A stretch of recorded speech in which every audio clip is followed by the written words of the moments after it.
Hey guys, അപ്പം ഞാനും തോയും കൂടി ഇന്നൊരു ഈവനിങ് വാക്കിനാണ് പോണേ. വൈകുന്നേരം ഒരു 5 മണി 5:30 ആയിട്ടുണ്ടാവും. ഇത് അറബിൻ്റെ ചെറിയ കൃഷിത്തോട്ടമാണ്. അത്യാവശ്യം ഫ്രൂട്ട്സും കാര്യങ്ങളൊക്കെ അവിടെ ഉണ്ട്. പക്ഷേ ഇപ്പോൾ ചൂടായതുകൊണ്ട് ഇതിലൊന്നും ഇല്ല. ഇത് നമ്മളെ നെയ്ബർ അറബി. ഇത് നെയ്ബർ അറബിൻ്റെ ചെറിയൊരു ഫാമാണ്.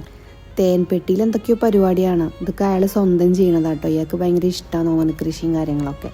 എപ്പോഴും ഇവിടെ വൈകുന്നേരമൊക്കെ വന്ന് ഓരോന്ന് ചെയ്യണ കാണാം. ഈ നാട്ടിൽ പെട്ടിത്തേനൊക്കെ വെക്കണ പോലെ അങ്ങനെ എന്തോ പരിപാടിയാണ്. ഇതിൽ തേൻ ഉണ്ടാക്കുന്ന സംഭവം എന്തോ. ഇയാൾക്ക് ഇങ്ങനത്തെയൊക്കെ ഭയങ്കര ഇഷ്ടം തോന്നുന്നുണ്ട്. ഇയാളെ വീട്ടിൽ കുറേ പെറ്റ്സ് ഉണ്ട്. കുറേ പെറ്റ്സ് കണ്ടിട്ടുണ്ട്. ഇടയ്ക്ക് പീകോക്സിനൊക്കെ പുറത്ത് വെക്കുന്നതാണ്. ഇയാളെ കാടക്കുട്ടികളാണ്. ഇടയ്ക്ക് ഇത് തൂക്കി പിടിച്ചിങ്ങനെ പോകണമാണ്. എന്തായാലും ആ കാഴ്ചകളൊക്കെ കണ്ട് ഞങ്ങൾ നടക്കാൻ തുടങ്ങി. കുറച്ചും കൂടെയൊക്കെ ഇങ്ങനെ നടന്നു. പിന്നെ ഞങ്ങൾ സഫാരി കയറി. ഇതാണ് നമ്മളെ അടുത്തുള്ള സഫാരി. കുറച്ച് നടക്കാനേ ഉള്ളൂ. അവിടെ പോയിട്ട് ഞങ്ങളൊരു ചായയും ചെറിയൊരു പഴംപൊരിയും കാര്യങ്ങളൊക്കെ കഴിച്ച് അവിടെ കുറച്ച് നേരം സ്പെൻഡ് ചെയ്തു. അങ്ങനെ ഞങ്ങൾ ചായ കുടിച്ച് വീട്ടിൽ പോയി. ബൈ.